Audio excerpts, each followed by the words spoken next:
Okay, so Jose, what do you mean? What do you mean by switches? Okay, so this is this part of the class. If this Mm-hmm. was my normal 15-week class, Mm-hmm. this would probably be about week 4, maybe week 5. Mm-hmm. At that point, the whole practice of I like coffee, I like English, something like this, would be Mm-hmm. pretty much ingrained into everybody. We've probably already practiced things like I like English. Or I don't like English. So we, Mm-hmm. we do the negative. We've done past tenses, a lot of I this see. At the first part of at the start. your So the first class. 3 or 4 weeks, we've done a lot of that, and now we come to this idea of switches. And we're Mm-hmm. starting out from this I like English, and we'll probably introduce switches in about another 5 minutes or so.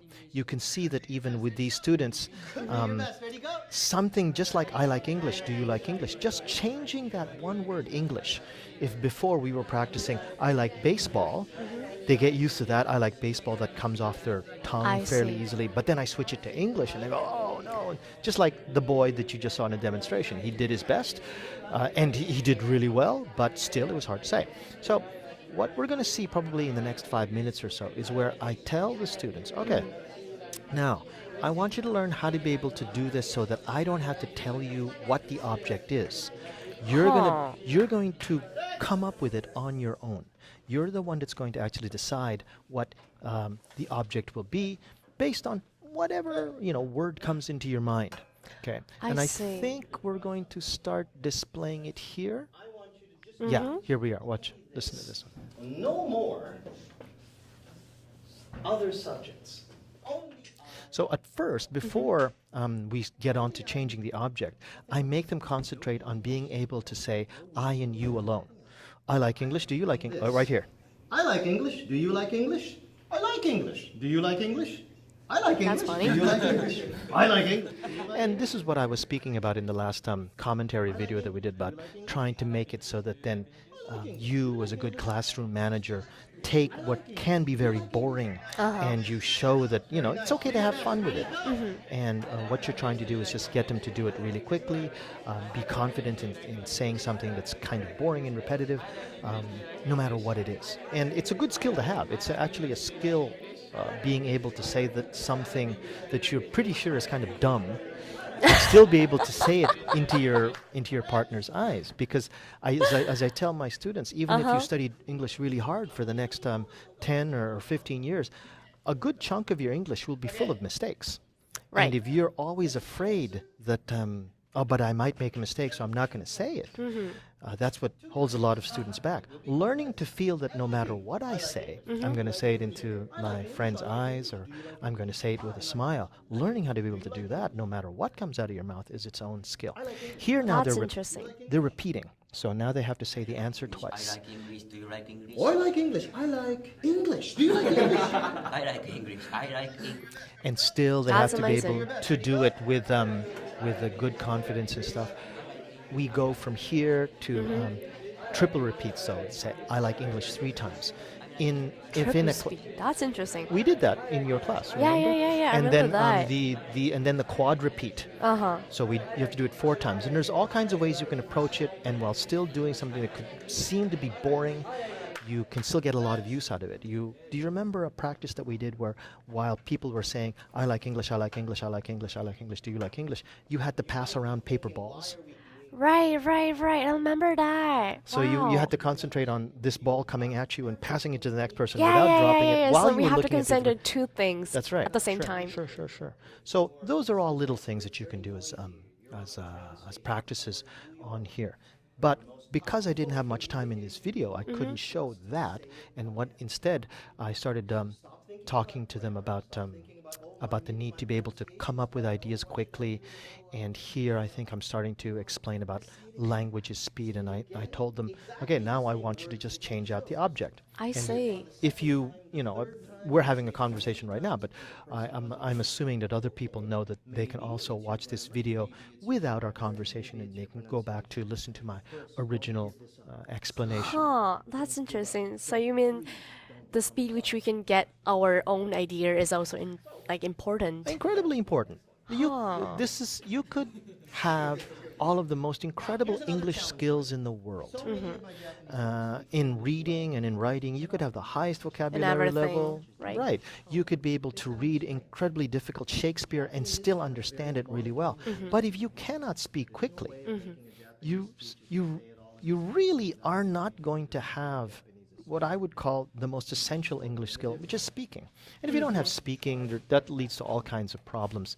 But most of all, it's that your English skill will leave you if you don't use English. Your English skill will leave you that much more quickly if you don't have speaking skills. Right, I And see. nobody really wants to talk to somebody who doesn't speak well if they talk like What's the that. problem with them? You're worried, like, oh, I'm making them do something they don't want to do, or if even if they look like, they're struggling with a struggling face, you're going to Right. say, oh, it's okay, let's speak Japanese. You don't have to struggle in English. But no matter what you're saying, if you say it quickly, if you make your ideas quickly, even if you're full of grammatical mistakes, like my Japanese, you've heard me speak Japanese, right?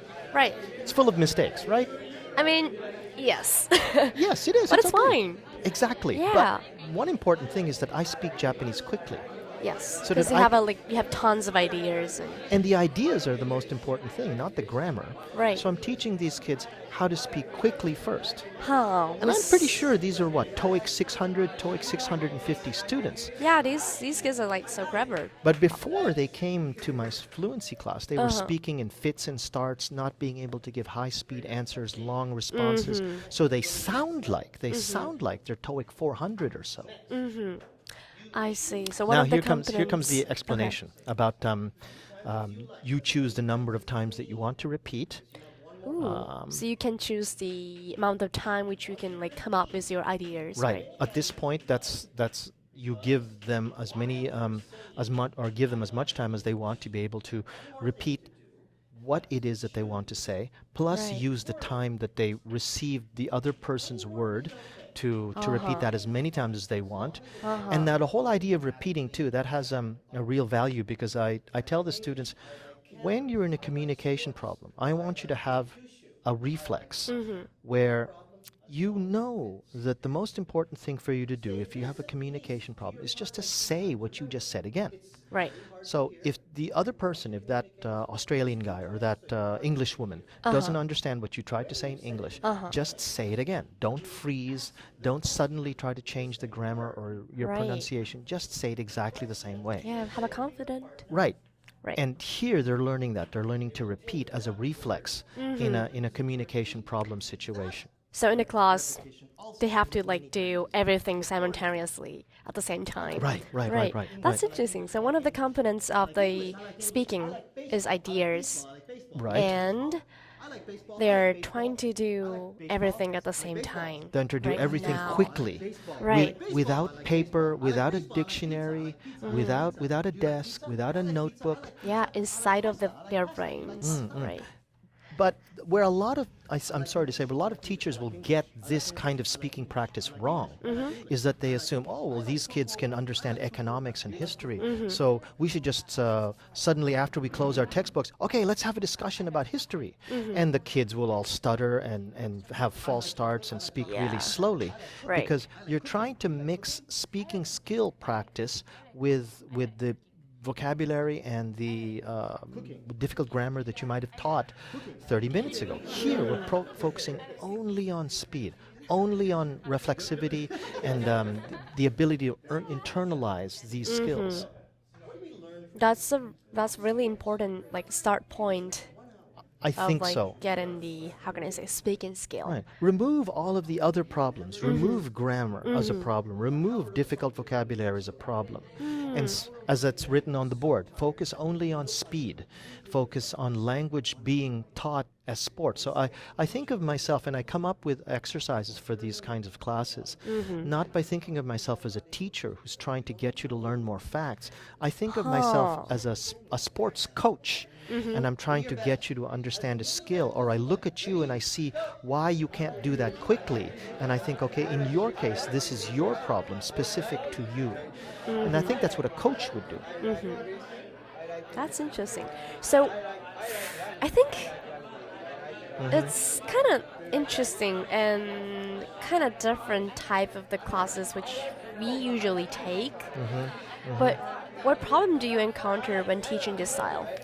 I think I get not that many unique problems from the students, although I do. And just to very quickly go over those problems from the students, as I said in the last video commentary, the students will get a little bit bored. You get your normal. Sometimes happens. Yeah, it just happens all the time. You get your normal mix as a teacher, even in a mid-level university of students who, well, quite frankly, because I teach mostly required classes, everybody Right. in that room has to be there. Not because they want to be there, but because they have to be there. Some of Yeah, them to don't get a even like, presence. right. Right. Some of them don't even like English. So you've got these kids who are in a class that don't want to be there, so they get bored much more quickly than the students who do want to be there.